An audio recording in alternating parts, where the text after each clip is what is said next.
acknowledge the traditional custodians of the ground we stand on and thank them for allowing Papa to tell stories on these glorious lands we share.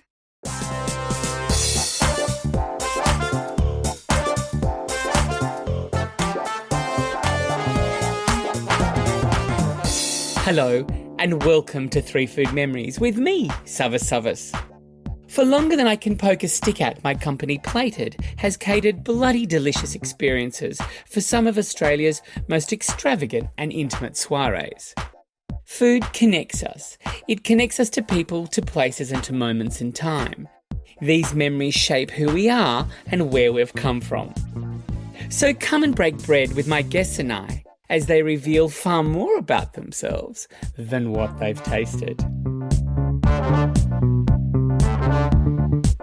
Our guest on this episode of 3 Food Memories is a former Special Forces commando who grew up as the middle child.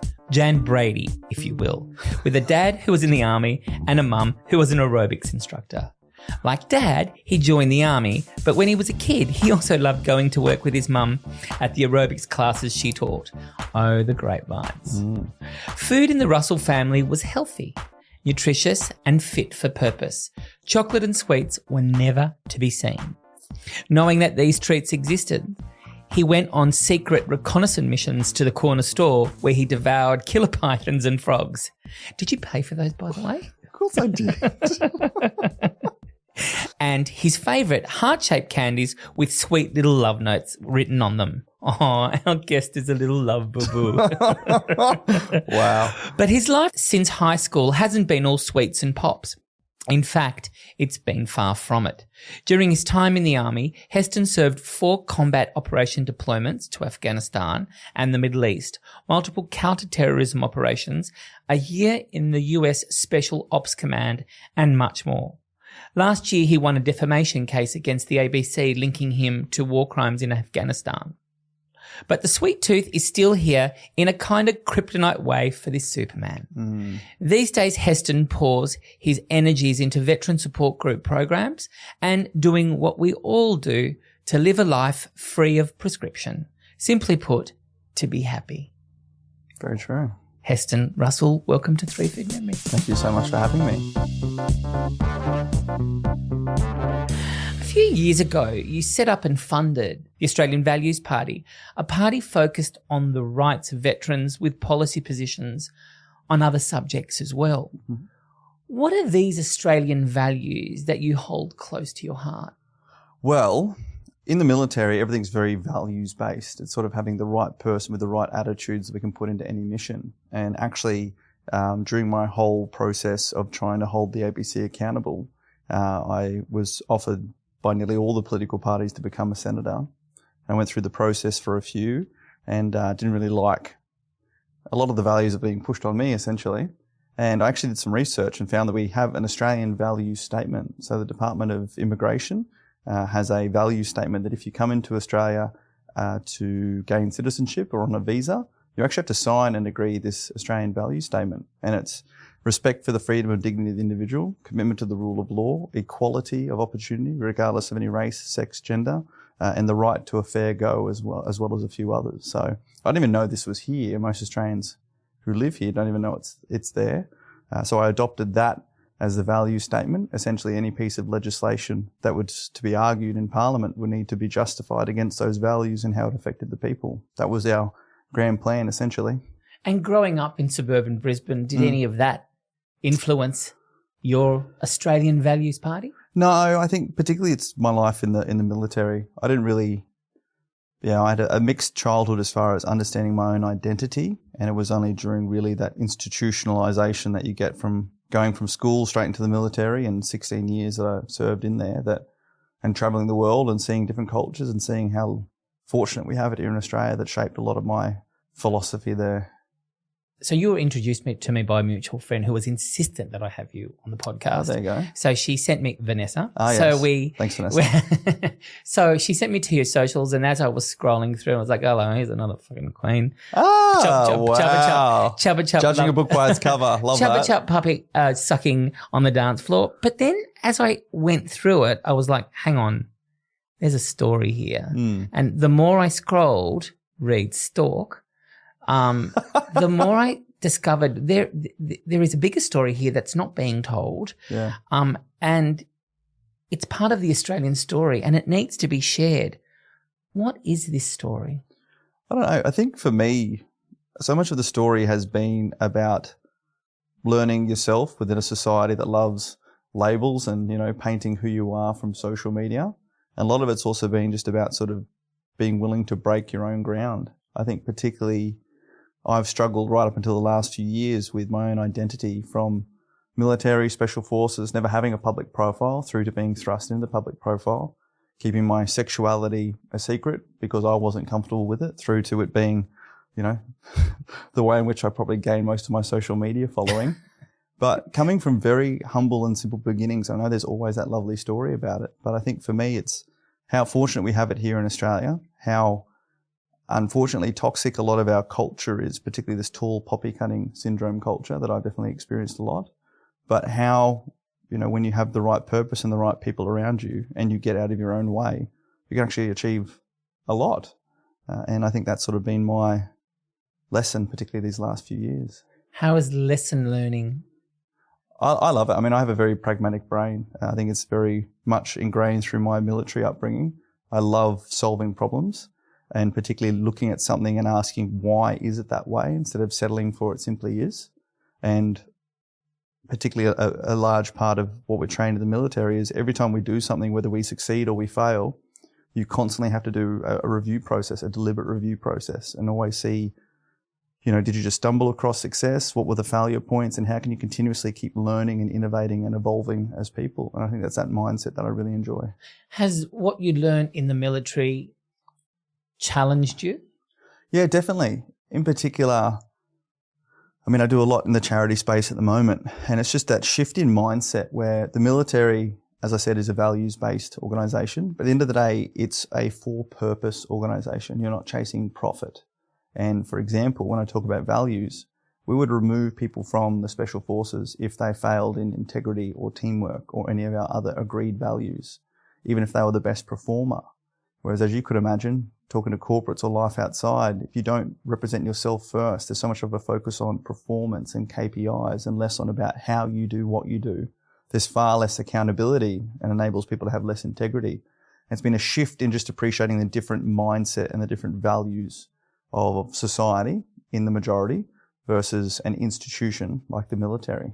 So when someone is ejected, what's the word when they're no longer... Discharged. When they're discharged. Yeah. How are they supported after a discharge? Well, this has been the massive part. So we spent the last few years campaigning and supporting the Royal Commission into Defence and Veteran Suicide, because in service, people with the military have a suicide average of less than half the Australian community average, but that more than doubles when we transition out. And the military is great at deconstructing someone's identity to be subordinate to the mission and the team, you know. Same uniform, last names, haircut similar to yours. But it's not about, there's no individuality. It's all a collective and it's all for the mission. And the way in which we primarily have been reconstructing people's identity outside of that institution has been to issue them with a resume or a CV or what job you can go on to perform like for like. And we don't have conversations like, hey, your job outside the military isn't going to provide you with the same level of family and home and belonging that you had in the military.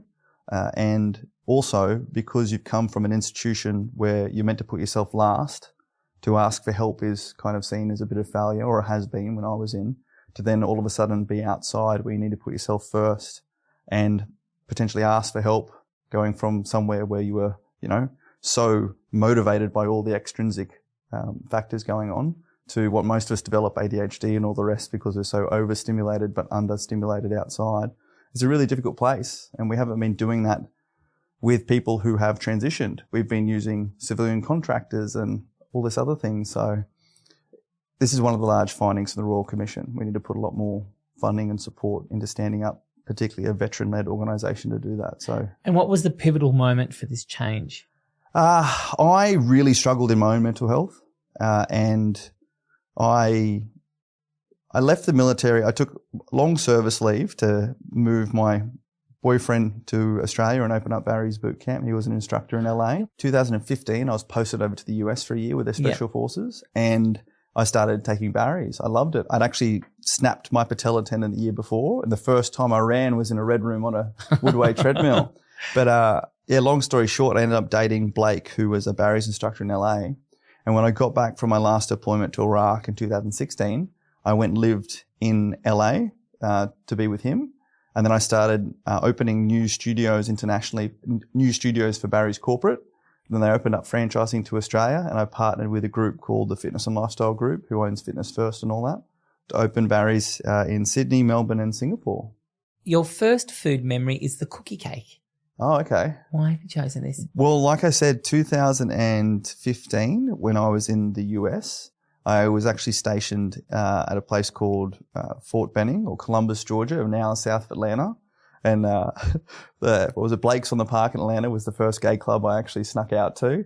But I developed a really great... How old were you then? I was turning 30 that November. Sorry. Read your script, dickhead. But yeah, I used to sneak up to Atlanta, and I developed a really good friendship with two ladies up there. Long story again, but one of them was actually the girlfriend of this American major who flew Apaches for me in Afghanistan. Small, small world. And they were some of the first who actually caught me like, are you gay? I was like, I think so. So 2015 was when I accepted I was gay. And to explain acceptance. I grew up never knowingly meeting a gay person until I passed the commandos and came to Sydney in 2010. And Oxford Street was my first exposure to gay culture. And being in a completely alpha male environment, being an officer and a leader within the Special Forces, I didn't know about or resonate with particularly, I call it the sort of midriffs and drag queens version of the gay world. And particularly, I saw a lot of entitlement, whereas responsibility and not being defined by your sexuality was a massive part of our military culture.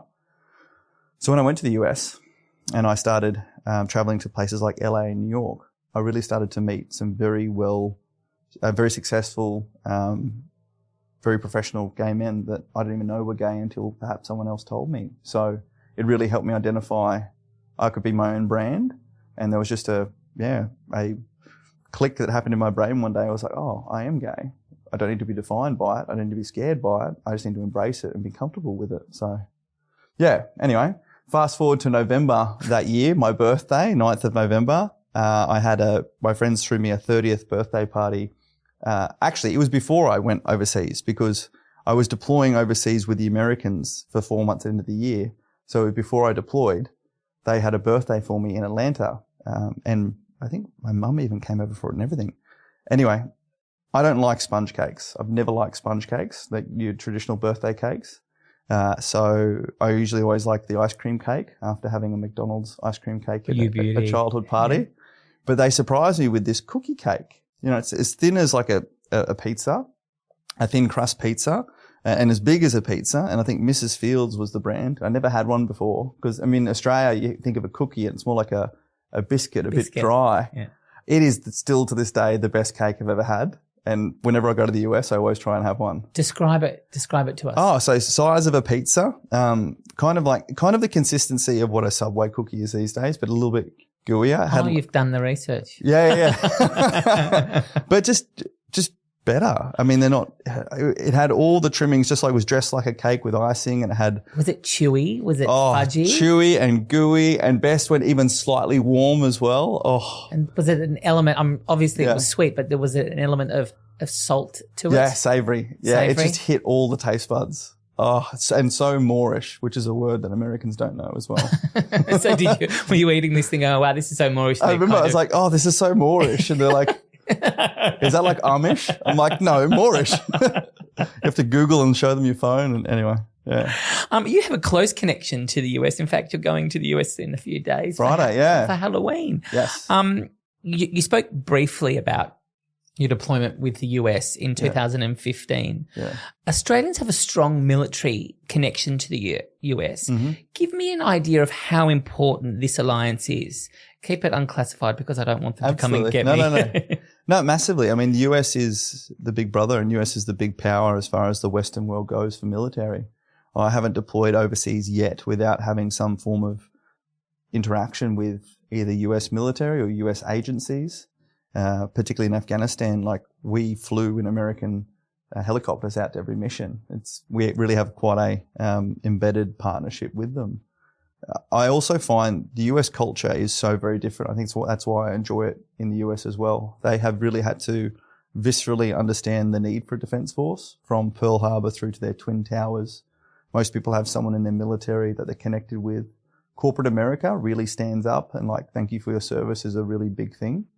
And combined with sort of their very patriotic culture, it's just a very unique nexus. So particularly as a gay man in the military, in the special forces, people much more easily, I guess, understand me and my background in the US, whereas in Australia, it's quite the juxtaposition. I'm sort of quite the unicorn in that perspective. And Australia has different ideologies. A lot of people in Australia haven't had to really, particularly around my age and younger, haven't had to really think about why we have a military and what they do. You know, Afghanistan was this big war far away, whereas in the US, it was much more visceral for them. Yeah. How do the Americans treat their veterans? At a social level, we say there's much more of a soft landing when their veterans transition. The US military is much more proactive in communicating what their veterans do. They're much more, engaged on social media and media. They speak out on topics, whereas Australia is much more reserved. I mean, I like to say when Afghanistan collapsed, I had so many media interviews asking me, like, was it worth it? The US didn't, because they took their whole public along with the journey. A lot of corporates in America have, like, veteran programs as part of their ESG, their environment, social and governance requirements. There's a really big different focus on supporting their veterans after service in the US. So here's an interesting thing that I was thinking about. We support what you do. We really believe in our military. It's a very important function. But then, as a public, once you've done it, we're not really happy that you've done it, are we? No. What's that about? Well, particularly for my generation of veterans these last few years, while we were overseas in Afghanistan, and my last deployment was to Iraq, fighting ISIS in Iraq and helping liberate Mosul. It was just incredible supporting the Iraqis over there. The Australian public doesn't know what we did.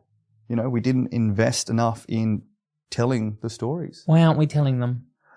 I don't know. It just wasn't a priority. It's always been a political ping pong piece, and it's been maintaining alliances and, all the rest. But since then, all of a sudden, the narrative's been taken over by this whole war crimes piece. And there's been individuals with agendas in the media that have been found, in the federal court per my defamation case.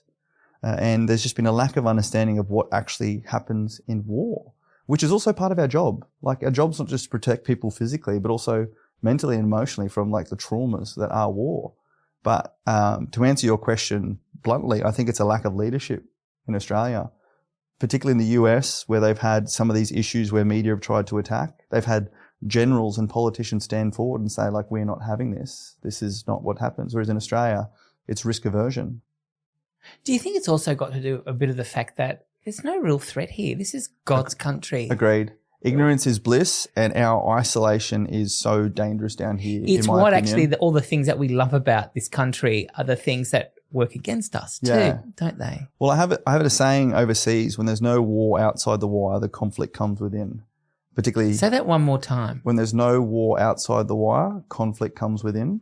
And particularly in Australia, we don't have many big world issues. You're over in the US and there is gun violence, there is immigration issues, there is really big world issues. In Australia, there's not so much. We're pulling ourselves apart over historical identity.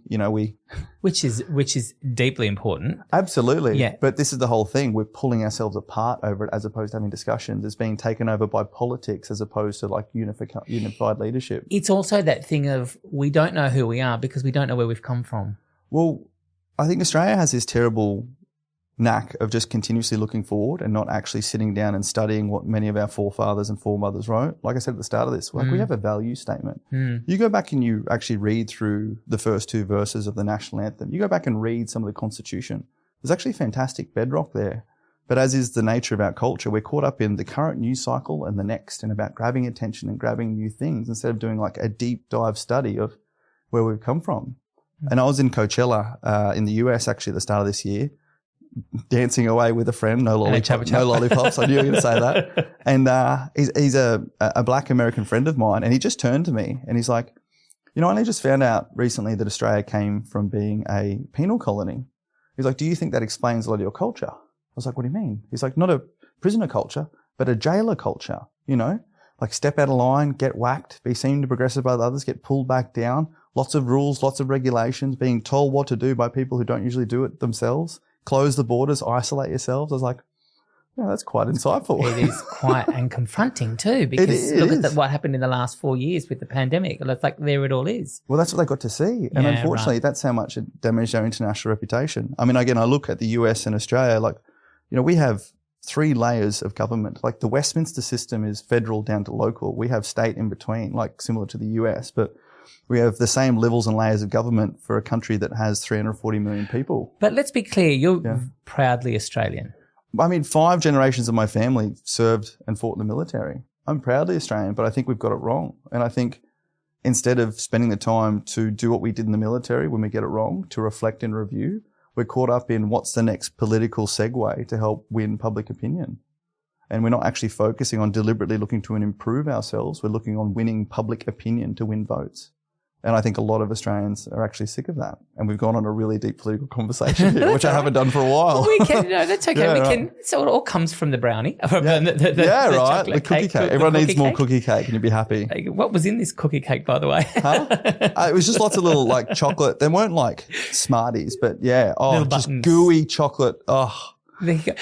Let's talk about your coming out. You came out late in life, as you 30 or 29, turning 30, and you immersed yourself into literally a pit of high achieving professional men who happen to be gay. Yeah, it's a middle class privilege to be a white gay man in countries like America. Yeah, you get to. Better yet, being Australian as well. and it's still G'day. You get to get your cake and you get to eat it too.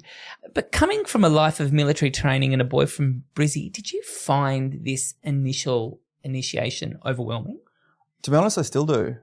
I never had a single relationship, boy or girlfriend, throughout my military career. I kept until the very end. Until I figured out sort of what my sexuality was. I just kept myself so focused and aligned to purpose and achievement, and that's all the satisfaction I needed. I didn't need... So where did connection come in then? Connection came from, particularly as a platoon commander, connection came from the people I was responsible for and my team. At work, outside of work, we socialised together. You're at that level of, bromance and mateship where you honestly would, if need be, lay down your life for these people. And that was... we call it a family by choice, and it's really difficult to explain it. But you can imagine when you've been through so much adversity with these people, you form those just pure bonds of connection. And you're trying to navigate. Again, I was brought up pretty conservative. I was brought up going to the church, all the rest, and trying to understand, dating and the relationships in the gay world and all the rest.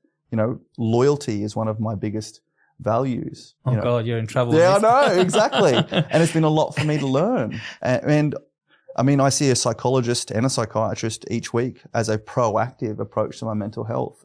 Throughout the military, I was very emotionally intelligent. Part of my job was to engage with politicians, diplomats, local warlords, understand. Yeah, but that's the outside of you. That's emotional intelligence, but not emotionally mature. Yeah. So particularly throughout my career, I never had to sit still and deal with and understand emotions. In that first relationship I had in the US, get out of the military on long service leave, go stay in LA with a guy who was a 6'1" Charlie underwear and swimwear model and all the rest. And then having to deal with things like jealousy and all the rest that comes from that sort of bubble. Because that didn't exist in the military, did it? No. People ask me, you can imagine so many gay mates are like, the guys are probably like so hot and all this in the military. And they were, but you didn't see them that way. I just never had. Yeah. I literally never had a lens like that. Repulsed me to even think about it. But they were family. It's not like you kind of want to throw your leg over your exactly brother and also, in arms. Well, also I was their boss, so it's completely inappropriate even worse as well. Yeah, and to then transfer that to LA, where it seems the joke is that me and my ex had like one of the only monogamous relationships in LA, was just such a juxtaposition for me that brought up so many emotions that I'd never had to deal with. And as we said before about the whole transitioning piece of veterans, I would also gone from being this commander of commandos in wartime overseas, seen as, the strength of character that I was, to all of a sudden struggling with things like emotions and jealousy, and to admit these things was just such weakness that I wasn't willing to do, and to ask help and have conversations. Instead, I just kept my professional veneer. And But you were still in the military then? I was still in the military on long service leave, right? But fully, and I practically left my military identity and threw myself into my gay identity, because this was now, I was in love. This is what I wanted to be. This was an experience. Close that chapter. Was it sad to leave that chapter? I was done. You were done. I was done, as is most transitions. The failure that I did was I didn't link the two together, which left me in a bit of trouble later on trying to put the pieces together. For instance, you go from the military in special forces, you're not allowed to have public social media. You're not allowed to have, any form of, essentially digital footprint, through to, the gay world, which is just, if you scroll back far enough on Instagram, it's very superficial. It's very, social media and all the rest. And I threw myself into that and thought that was what I needed to do to fit in, as opposed to bringing more of me into it, and it caught up with me later, essentially. Are there any gay sort of liaison officers in the military, or is there anything? Is there any queer support? There definitely is now. I mean, I can't speak to what there is now. I just know sort of. But wasn't there when you were? Well, it was just a different time. So I was in the US 2015, accepting my sexuality. Wasn't that long ago? Yeah, but I came back to the US in 2016. We're ramping up for the gay marriage vote. Right. And, there were no other openly gay people in the special forces, let alone an officer. That you knew of? That I knew of, openly gay. And I didn't want to be the first. I didn't want it to detract from my career, because it just wasn't, people don't understand this, it just wasn't the culture in the military. You're assessed on your performance, not on who you have sex with in your job outside. Like, guys weren't at work talking about their wives and their kids either. Like, you were just focused on the mission. We were just that busy. That's the way it was. There is this wonderful book that was written in 2012, The Velvet Rage, Overcoming the Pain of Growing Up Gay in a Straight Man's World, written by Alan Downs. I don't know if you know. The Purple Rage? The Velvet Rage. Oh, Velvet Rage. The Velvet Rage. How did you process your sexual identity in a predominant heteronormative environment like the military? Yeah, I thought that there was something wrong with me. It was just a point of difference. And it was... What was wrong with you? The way you brushed your hair? No. The way you tied up your shoelaces? Just these feelings that I had that, I wasn't as attracted to women as I thought I should be, that I wasn't aspiring to, get married and have kids, that I just wasn't as sexually attracted to women at the end of the day. So, yeah, and that I had this attraction to men every now and then outside of the workplace. So, I mean, look, as the story goes, I literally try to train myself to be straight. I pretty much did my own versions of conversion therapy and went out there and tried to pick up chicks every weekend and be the straightest guy that I could. Is that a shitty place to find yourself? Like, to compromise? Well, this is the whole thing though. You don't know what you don't know. So I thought that sexuality was a choice. And this is the conversation. Where did that come from? Well, just knowing particularly where I came from, being a fat kid hoarding lollies on the couch at home. Which is our next memory. Hold on to that. with no friends, to a high achieving commander, one of the youngest high achieving commanders in the special forces. I knew that if I set my mind to something, I could achieve it. And I thought that so much in life was a choice, including who I choose to be with. And I know I could probably sit there and make a life with a woman and have kids if I wanted to. So I just went through the deliberate process of trialing and testing myself. And only on the other side do I look back and say, wow, that was a confusing time that consumed so much energy. But as I was going through it, particularly because I didn't talk to anyone about it and all the rest, I only knew what was my own journey. And for me, it wasn't a struggle. It was just a process. Were you hiding the real you from you, or from other people who thought you to be a certain way? Well, I think particularly growing up as a fat bully kid at school, one of the biggest, and even in the military at that time, being called gay or a homo was a derogative thing, and it was weakness, or it was, an insult. So it was definitely something that I didn't want to be based on that external projection. But as I tell everyone, the only person who truly kept me in the closet was me until I was comfortable with it. And to a man, every single person from my former platoon or that I've ever worked with who I've caught up with since that time has sort of said to me, and this is what I love about just how high performing and amazing the people in Special Forces were. My guys would come up to me and say, Hesto, just appreciating how high performing you were and the missions we had, to know that you were withholding like 1, 2 or 5% of your energy to suppress or question who you were in any way is incredible for us. Like, we're sorry you didn't feel comfortable to do that, but just to know that you were able to perform to these levels while also dealing with that uncertainty is just really insightful for them. And it was fascinating because there's this funny video that's made a lot of the rounds with all this ABC and media stuff that's actually me shooting in contact, in combat in Afghanistan. And then I say, stop, stop, stop. And I run in front. So we go to try and flank the enemy who is shooting at us. And as I run past my guy's helmet camera, I can see my wrist does this little number. And I remember going back to base because we always then review the helmet cam footage. I saw that and my gut just dropped because I'm like, what is this limp-wristed run?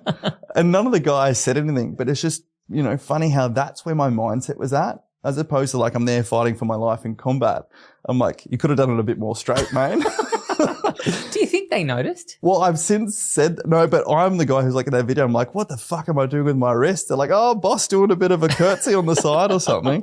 Like I think that's the greatest form of defense is a good offense. So you just throw it out there and like give yourself shit. That's the sort of culture we had as well. But yeah. The military, do you think that helped you suppress your sexuality? It helped me figure out who I am. It gave you space to do that. I think it truly tested me and helped me appreciate what was important in life. I think that's particularly what I've carried into and probably I'm in conflict with a lot of sometimes in society. You're still in conflict with it? A little bit. Yeah. Particularly when you've gone from a place of, I lost soldiers overseas and you just get to appreciate what actually matters in life. Appreciation and values are words that keep coming up for you a lot, aren't they? Well, just, what actually makes a person a good person, as opposed to all the layers of composure and inauthenticity that can be thrown up through social media and social life. When you're sitting... But you choose to engage in it though, don't you? Well, it's life. Okay. Yeah. I mean, I hate to say it, it is the game of life. And also I appreciate many are still trying to find who they are as well. And my circumstances to do that were through the commandos and combat and all the rest, whereas... life within society can be so much harder. Do you value that time in the military? I do. I've had a lot of time to reflect. It helped a young Heston find out what was valuable in life and to form some great friendships and to see how fortunate we do have it here in Australia and other countries. At the same time, it put my family through a lot, and particularly... But your dad was in the military. He was. But I think particularly... what my family's had to go through the last 4 years with this whole media piece and seeing how much it's impacted my mum and dad in particular, it's really made me question a lot.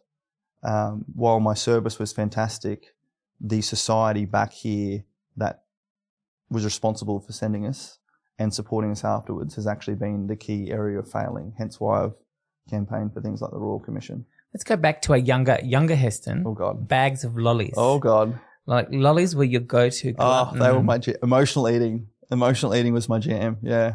And lollies just provided me with that sugar rush and enjoyment.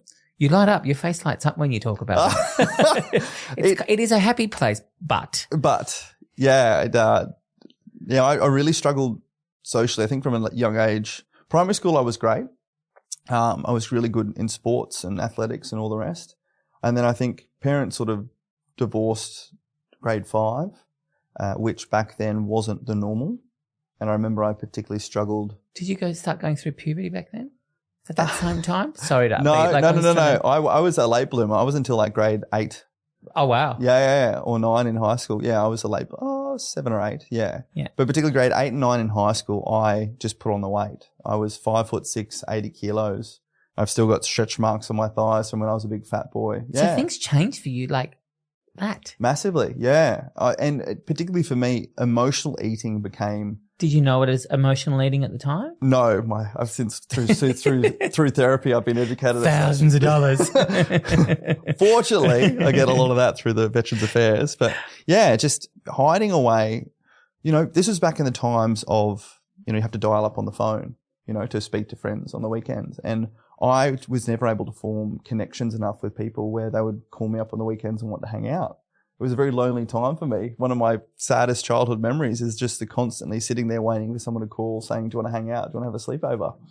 And that's when, from an early age, I decided I was joining the military, and the rest was a means to an end. But otherwise, going between mum and dad's house, I really turned to food, and in particular, like sneaking food, What was in sneaking the food? What was in that? Why were you sneaking it? I think rebelling. Like you mentioned earlier on, we were brought up in a very wholesome and healthy household, and most of the foods that I chose to eat were not allowed to be had. And I think just knowing that it was bad for me, my therapist say it's sort of a form of self-sabotaging. But you were very athletic at the time. I was, yeah. What drew you to the lollies so hard? I think the sweet just gave you that sugar rush. They give you that dopamine hit, that sort of happiness that you get. Yeah. How did this indulging in these sweets? I mean, let's face facts, sugar is poison, right? Yeah, absolutely. It is really. Really so while is. it's feeling good, but it's actually poisoning the system. How did they support you emotionally? I don't know. I think this is the whole thing. It sort of gives you that initial hit, and then, it wears off, and that's where I just kept hitting it and hitting it and hitting it. Like an ate to excess, just constantly put it into my routine. And I think at the same time, because it was just this whole rebelling piece, and I was doing something that I knew I wasn't supposed to do, it just developed this toxic behavioural trend where I actually found satisfaction from doing that. Did anyone step in and say, Heston, stop the bags? They did. I like what you did there. I really like what you did there. No one knew. No one knew. Hang on. Secret. So you were a Jan Brady. No one saw you. You were the middle child. Oh, no, I was just good at hiding. Concealing. Oh, this is it. I've been training for special forces from a young age. Well, I did say before you used to go on reconnaissance missions. That's to the it. corner I like shop. what you did there. Yeah. I didn't just go to reconnaissance. I went all in. I was very cunning with what I did. Yeah, you'd walk to and from school every day, and, I'd go a different route. I didn't have friends to sort of walk with all the time, or I was also very entrepreneurial from a young age, from,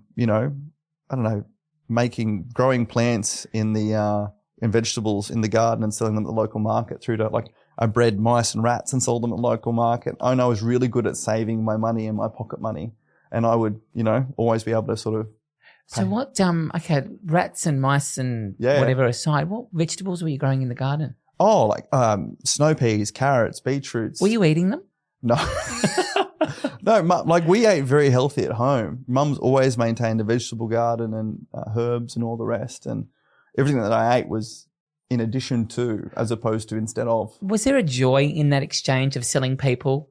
I loved it. Yeah, I loved it. Interacting with. Or just making money. Right. And I always prided myself on being independent, and I'd put my $5 notes in my underwear drawer and save them up and buy things I wanted. Is that where we'll find them these days? No, you won't. So it's called a bank these days. So looking at you now, it's fair to say you're more hunker than chunker. Looking back, how would hunker you counsel chunker you? Oh, No, sorry. How would How would hunker you support chunker you to a better place? Well, you said it previously. It was about connection, and the key thing that I didn't have outside of my family unit was real connection with people that I found aspirational and that I found comfortable being vulnerable with and having conversations and telling them that I was hoarding lollies, telling them that I didn't know about my sexuality, things like that. So, do you think that was bubbling underneath? No, Honestly, the sexuality piece, particularly during primary school and high school, I didn't really know. Primary school, no. High school, yeah, there was some confusion there. But then again, I just had this crazy pragmatic head that's able to provide potential solutions to problems, such as maybe it's this was a solution you could not solve. Maybe it's just because you don't have friends. Maybe it's just because of this. Maybe you're having these thoughts because you can't get a girlfriend. Maybe you just hadn't found your people yet. That's it. Haven't found your tribe. Yeah. Language that I know now but didn't know back then. And particularly not fitting in socially. The whole thing was what's wrong with me, what's wrong with me, what's wrong with me. And the need to conform and fit in as opposed to be your own individual and unique self. That's the biggest lesson I've learned these days. Because even today, like I still don't have, another gay special forces officer mate that I can go and sit down with and compare notes. But I don't sort of need to. Everyone's unique. We all have our own stories, and just appreciate you're never going to be the same, and you don't need to fit in. You can be like uniquely you. That's been a big lesson that I've learned. And are you still discovering that? Oh, absolutely. Massively. You having fun? I am. I mean, particularly as you get older, and particularly in the superficiality that is the gay world. Like, I've always prided myself on my physical fitness and all the rest. We kind of do stigmatize the gay world as being superficial, and I'm probably one of the biggest superficial banner flyers for it. But it serves a purpose. I agree. Doesn't it? It can also be extremely savage because... Why do you think that is, tribe turning on tribe? Because it wouldn't happen in the military. Well, the one thing that I've learned is when people attack or put others down, it's either them projecting or protecting some form of insecurity. And I've found that myself as well. So there's this perpetual thing that's just happening. It's just going like a ping pong ball. People that aren't fully happy with themselves project onto others.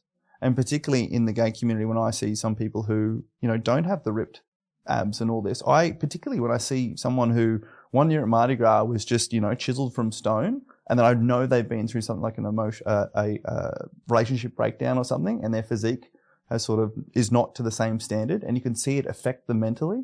But just going over and having those conversations and understanding how much all this externally radiates from what we are internally. And I've 100% been there myself as well. And this is what I love about, I find the US culture for me has been so much more supportive. You go over there to the US, I've gone over to the US and said, I'm going to do this or this. And it's like, yep, you go, girl, get amongst it. Whereas Australia has this tall poppy cutting syndrome, has this default to pessimism. We like to tear people down, either not to their face or behind their back. The amount of whispers and all the rest that have happened these last few years through what I've been through, only for people to come flocking back when you are met with success. Yeah. I found it very insightful. But you know what? It's fantastic at decluttering your life and removing those people who are there just for the good times. But then when these experiences happen, do you find yourself having to work? I mean, I know when those scenarios happen to me, I find myself having to really dig deep and search for my Christian forgiveness. Yeah. How do you go with that when they come back and you want to smash them? Let's be real. Oh, trust me. I'll come and join you. Yeah. But the thing is, they're humans too, and they're walking that same line that we are. So how do you go with moving forward? Well, I mean, with them, people say you say culling, but I don't think you're a culling. Yeah, people type. say elephants have a long memory, and I do too. This is my issue. I do not forget, and I think. But you're holding on. There's the most difference between forgiving and forgetting. I'm definitely with you and can forgive people for what's going on in their own life, but I won't forget that behavior. And I think particularly for me, I'm the person who will have a conversation with someone, like not in public Real Housewives drama, but if someone has chosen to say something behind my back, I'll be like, hey, look, I've actually heard this and I just love to understand what's going on. And this was a lesson I learned during my time in Special Forces. I took over my platoon in the commandos at the age of 26. I was the youngest, and I had some very senior sergeants and soldiers who'd been in Afghanistan 7, 8, 9, 10 times, and I'd never even been once. And there was one guy in particular who was just an amazing performer, but was known to yell at people till they cry. And I remember I just sat him down one day and said, you're an amazing performer, but the way you're doing this, I cannot and will not stand for, yada, yada, yada. We had a very long, lengthy conversation. He just turned to me and said, no one has ever sat me down and had that conversation. It's taking the time, isn't it? Well, most people avoid those conversations. And as opposed to having an alpha male off, it's just having the conversation with people. And that's what helped me realize people don't know what they don't know. And I've particularly met some friends, not just in the gay community, but just in general, who often get away with that bad behavior until someone sits them down in a positive way to have a practical and progressive conversation with them on it, as opposed to just playing into the drama that people love to drum up, particularly within the gay community. Let's go back to you entering the military at 17. I know where I was doing at 17. Yeah. You've seen some shit. Everyone has. And, not the sort of shit that you've seen. Yeah. And you've lived a very different life to the majority of people. I'm not going to mince my words here. Yeah. You're a polarizing chap, which is neither a good thing or a bad thing. In fact, I think it's a character strength because you at times can be divisive and decisive because you know what you want and you're not afraid to go out and do it and get it and say it. Few are prepared to die by their sword. Does this come from a military training? I don't know. I just think I've had the extremes of situations to be able to figure out what I value in life. Having said that, like I think I will die on a hill or, you know, die on my sword over a few things, particularly how you treat people. But I think in particular, like my head is very open to progressive conversations. This has probably been one of the biggest issues I find in the snapshots of media and social media. I get painted as a very serious character, but deep down, I'm just a big kid who wants to play with his dog, have lollies and have fun. And I find it fascinating that you say I'm polarizing. I mean, you and I have just met, but that's the image that's out there. Well, I say, no, it's not out there. It's just from what I see in my research on you. I think it's a strong thing because when people stick to what they believe in, they can divide. Yeah. You know, but you've been very. But I think the key thing I've realized is that I also don't need people to agree with me. I think so many people get caught up in like, this is my opinion. But you're not afraid anymore of people not agreeing with you? I'm not. Because if everyone agreed, like where would we be? Like I love constructive conversations. I can't stand people who are like, I believe in this and that's it. You know, with the US election, everything else that's going on, you know, seeing how it fractures people. I love having the conversation to understand why someone thinks some way. And I still am easily influenced by others explaining that to me. Too many people just sit there and say, this is my view, this is my opinion, and I'll gun down anyone else who has a different one. Whereas I like to think I'm much more engaged in a different way. Is this, again, I reference back the military training. Does this come from military training being open? I think it does. It comes from being the youngest as a platoon commander, still being responsible for developing the mission and deciding on the mission. But learning the best way to do that was to bring all of my experienced people in to have those conversations and form a collective opinion. So it's not surprising, like I said before, you've seen stuff. I mean, a lot of us haven't done military training. A lot of us have not been on missions. A lot of us have not been in wars in Iraq and in Afghanistan.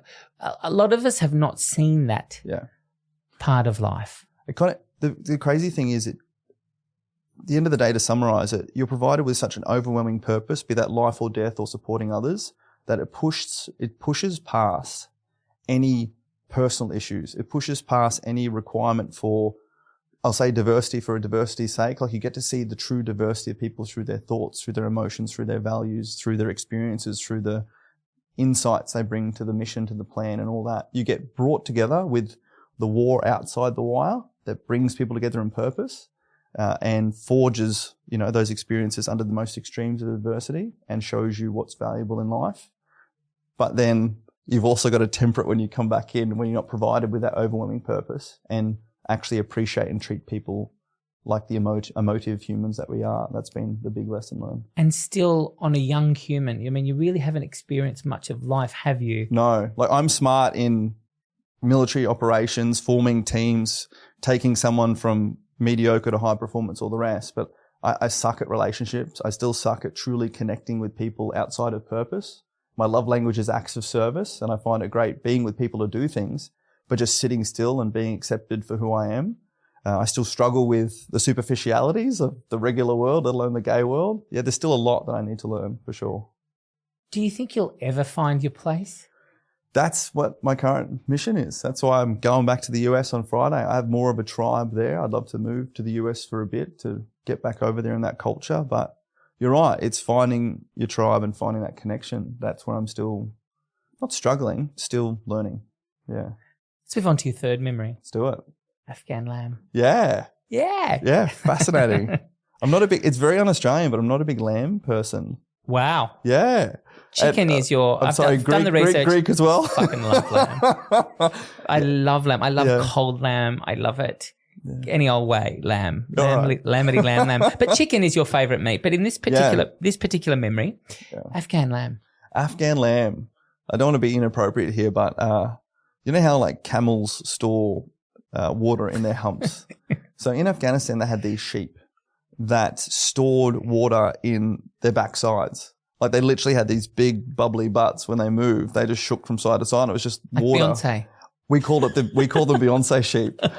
And you have the guys on the radio, everyone's got like This an is in their earpiece in. bodies. This is not bags that they drink through a straw. No, this is their... it's like their butt cheeks are just these big watery pillows that twerked from side to side as So they they're a walked. particular type of lamb. Yeah. And again, I never really liked lamb, but I remember on one mission, whenever we flew outside of the wire to do a mission, we always went with Afghan partner force, Afghan military or special police that went with us. Why? Well, one, it was their country.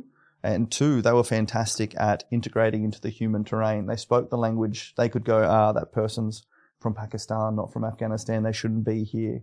They just achieved all of those, what we call human terrain aspects that we couldn't as, the foreign people being there doing these military operations. And in particular, some of our missions might last for 1 day. Some might last for 3 days. You take out, your food, your ration packed food with you. But I remember on one occasion, my partner force pulled up we went to this compound, and through the interpreter, they told me, hey, they're actually making some lamb and they're going to make some for us. I was like, I don't really like lamb. I was also a bit funny about eating, the paranoid side of me about eating out on a target. But, as people going around Explain out on a target. Just a village. So, for instance, this is the big difference between special forces and sort of regular. We would be tracking this bad guy who we might have lifted a thumbprint off a ball bearing that detonated in a market and killed women and children. It'd go into a system. We'd work with our American friends. We'd find this person. We might find his mobile number. My skin is just tingling. Well, we'd be tracking this guy with his mobile phone, with satellites for weeks or months. We'd know exactly where he is. And so when I say you've experienced stuff that most of us have, please listen to what you're telling me right now. And this is the other flip side of you don't know what you don't know. For me, it's just common, and only having conversations do I appreciate it's not that common. I can't even deal. I can't even read my notes. Well, can you please keep going? Sorry. No, for example, recently you had the pages and all that explode in the Middle East through the Israel operations. That doesn't surprise me at all, just given some of the stuff, we've been doing for years with technology that I won't go into to get your podcast shut down. But, so we'd know where this person is, and we'd fly on 6, 8, 10 helicopters and land and surround the place and go straight and capture, or if we got into a firefight, defend ourselves and capture or kill the target. And then you're still there. They'd come into local villages, so we couldn't drop a bomb on them. We'd have to go in there physically. So you actually know where they are and what they're doing. You've got drones in the sky, 10, 20,000 feet above with, zoomed in cameras watching these people. Yeah, it's pretty cool stuff. And that's what we trained and that's what we did. But then you're still there with the locals. There's still people there. It's still people's homes. Are they happy to have you there? So many times we turn up to a mission and, they knew what was going on. And that's why we again have the partner force. They'd be the ones telling us who was not meant to be there. They're waiting for that moment to be able to help out. Other times, they weren't. Other times, straight away, all the bad guys disappeared and became farmers and all the rest. And the next thing, there's IEDs under the ground trying to blow us up as we walk out of there. Yeah, it was just, it was a very interesting place. No one was in a uniform. Everything was there was a lot of intuition that had to help you out there that you want to learn through experience. But anyway, going back to the lamb. Experience in a war zone. Yeah. Not experience in everyday life. No, but you know it yourself, even when we sit down here, taking the time to not be looking at everything like a target, but to be picking up people's body language, see how they're behaving. That's why I say I'm very emotionally intelligent, and you had to be, because you're even observing why is no one walking over there even though the terrain shows it's the most natural way to go. Trust yourself. Massively. So why don't you trust yourself in other areas of your personal life, Heston? Because you're just not in that fight or flight state. Okay. Yeah. Also, there's something to be said about the conditions we went into those situations. Having a whole group of like-minded, like-trained people, having all these resources and technology and equipment. I sort of joke that, if ever we got into some real strife over there, I could call in the finger of God from the sky to help, us win the day. Whereas, back here in society, I'd sort of say this with my court case and all the rest. all my commanders, all my previous support from defence has been gone. I've never felt but you more. had a fantastic woman on your team. Let's talk about her later. Yeah, the lionesses of the law. Oh, wow, you had a great one there, but sort of Been we very should get different. back to the food memory. We should. So Afghan lamb. And anyway, I remember my interpreter ended up bringing me over some of this lamb. He's like, boss, you like need to try this. It's not like, he just knew I didn't like lamb. And so I tried it, and it was the most tender and flavoursome. Just particularly the texture of the meat was just absolutely incredible. And it wasn't fatty. It wasn't like marbled. I don't know. It was just the way they cooked it as well. And it wasn't like herbs I don't like spice like chili, but just the natural flavours and the natural ingredients they use to add flavour to it. Like still to this day, if I knew somewhere there was like proper Afghan lamb, I'd actually go and eat it. It was fantastic. And you're usually left with some of the sauce at the end, and they made like a beautiful bread that you would sort of dip and finish it off. Were there any other carbs with it? Was it rice? Potatoes? No. They made this white sauce that was kind of like made from an animal's milk. And I tried that once, and it literally nearly killed me. I had the worst gastro I've ever had in my life. Right through you. You imagine being out on a mission overnight with my medic having to put IV bags in me and fading in and out of like delirium, and him saying we might need to bring in the helicopter to casually evacuate the boss out of there. I was that bad. Trying to like go through your gastro moments quietly at night time tactically, it was just death. Yeah. What was food like in camp? Brilliant. Yeah, really good. One of the benefits of special forces is that we had to do really hard physical missions. But back at base, they really looked after us food-wise. You could have your multiple chicken breasts, rice, sweet potato, broccoli, all the rest. Yeah, right the way through to lots of sort of fresh food, fresh fruit and all the rest. Particularly in Afghanistan, we were very fortunate to be supported by the US delivery system. So literally every day or every 2 days, there'd be new food and fresh food flying in. It was really impressive. US does the big war really, really well. I mean, there was a Starbucks outside the big camp and things like that. Yeah. Why do the US do big war really well? They have a different mindset. If they want something, they do it, and they sort of ask for forgiveness later. Whereas Australia is very much ask for forgiveness first and go through all the layers of red tape in order to get it. I sort of joke that deployment to Afghanistan in 2012, we were there for Halloween and the US Green Berets, the ODA guys we were with, wanted to have a bit of a dress-up party for Halloween. Within 7 days, my guys got a set of Teletubby outfits sent from the US Postal Service over to Afghanistan. It was incredible.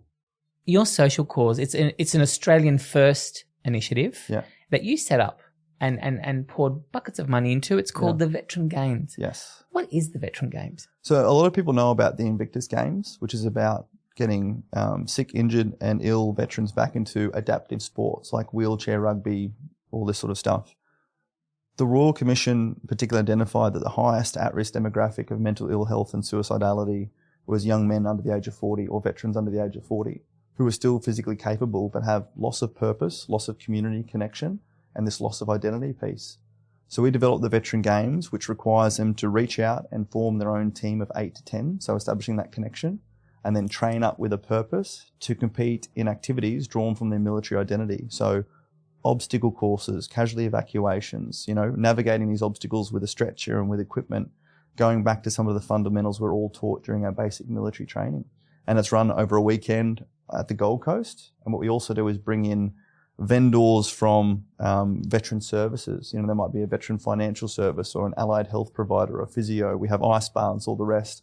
We also have fresh food vendors, because even most of our nutrition in the military is what you're served at the mess. High carbohydrates, all the rest. And a lot of veterans actually struggle with their weight and nutrition when they transition out, because you're not actually taught what you should be eating. Most of us were brought up in the good old food pyramid, all that sort of stuff. What happens to a veteran when he's discharged, transitioned? So discharge and transitioning from the military. Right, okay. Yeah, I know in our culture it's very different. Got it. So what actually happens to that officer? Well, that person, I mean, whole varies of individual journeys, but most of them sort of go through this period where they leave because they have a new job and throw themselves into it, or they leave because they're disillusioned, or they leave because they're injured. And they're very different for each. But most of them sort of go through this period where everything's fine, and then sort of if they haven't transitioned with the right mindset or with the right processes, there's a bit of an adjustment period, and there's a bit of a isolation period from the veteran community. Some people go on and have successful lives, but it's particularly those who fall into that level of isolation and uncertainty and aren't willing to reach out and ask for help that we're trying to sort of proactively target to come to an enjoying event that requires that physical component as well. So it's one thing to have these services, but it's another thing to actually teach these veterans to ask for them. Also trying to navigate the space. Like, you Google veteran services, there's so much out there, and it's actually so overwhelming.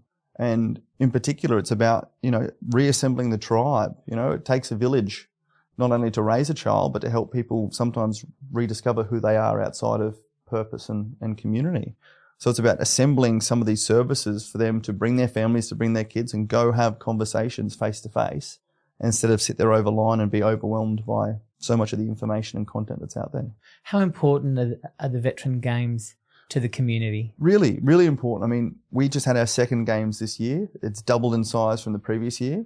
We filmed a documentary. People can go to veterangames.com to have a look. And you've got veterans younger than me saying, hey, I didn't want to leave the house. I didn't want to do this. I've suddenly found a team of mates that I've been down at the local park training every weekend, and we're already training up for next year.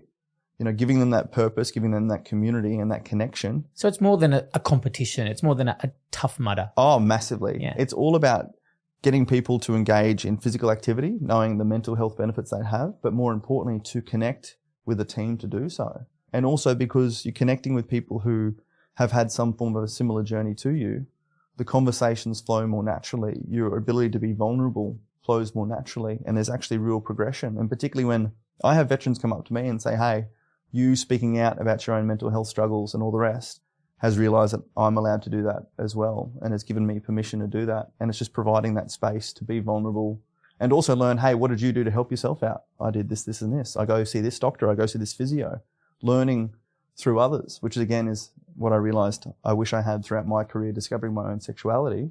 But we can do this as a veteran community to help each other in that transition period back to normal life. Have you had comments from other veterans from other wars, like the Vietnam War and things like that? How do they see all this? I bet they wish they had it when they came out. So the Vietnam veteran community in particular have been probably even my personal biggest supporters behind the scenes. My grandfather fought in Vietnam and Korea, and when this whole ABC defamation stuff started, he's the one who said, don't let them treat you and your soldiers the way they were treated mine after Vietnam. And so many Vietnam veterans have said, it took the government 50 years to apologise to us. You need to do what you can now to support your team and hopefully get the impact that is required to do so, hence the Royal Commission as well. So it's been brilliant. And even at the Veteran Games, like we had Vietnam veterans there last year as volunteers. I'm getting emotional. Helping to support. It's beautiful. Yeah. And it gives perspective for the younger veterans who it's easy to sometimes get entitled with all these things that are provided for you to, just have that learning loop expand that little bit more. Yeah. How can we support veterans games? Veterangames.com. Yeah. Help to spread the awareness. Like in the world of social media, if people can go there and just have a look at and go to our Instagram and go to our YouTube and have a look at some of these small little videos with young veterans sharing their stories and share them on their socials to help raise the awareness, would be amazing. I mean, my mission the last 2 years has been trying to get government grants and support. As we all know, it comes from noise and numbers. If there's enough talk about these things on the ground, those who need our votes, particularly coming up to election next year, will need that impact. But particularly for me, the wider narrative is just understanding and appreciating veterans more in Australia, similar to what I get to see in the US. There are a lot of organisations within Australia who profit off veterans just simply being seen as broken. And we're not. I've been through my own mental health struggles, but every single person who's lived through COVID, a relationship breakdown, a loss of career has also struggled through these things in Australian society. And mental health is just a factor of life. We're not all broken. We have a unique perspective going from the extremes of what I've learned through to everyday life. And just to appreciate what we have been through, we don't know what we don't know. So perhaps if you see us in everyday life, to have some of those everyday conversations is fantastic to have. but just to also appreciate what we can bring to the situation, the friendship, the environment, the workplace as well. It's just about awareness and understanding. Heston, thank you for your conviction to our freedom and the care and support you give to the people who maintain it. Big love, mate. Thank you so much.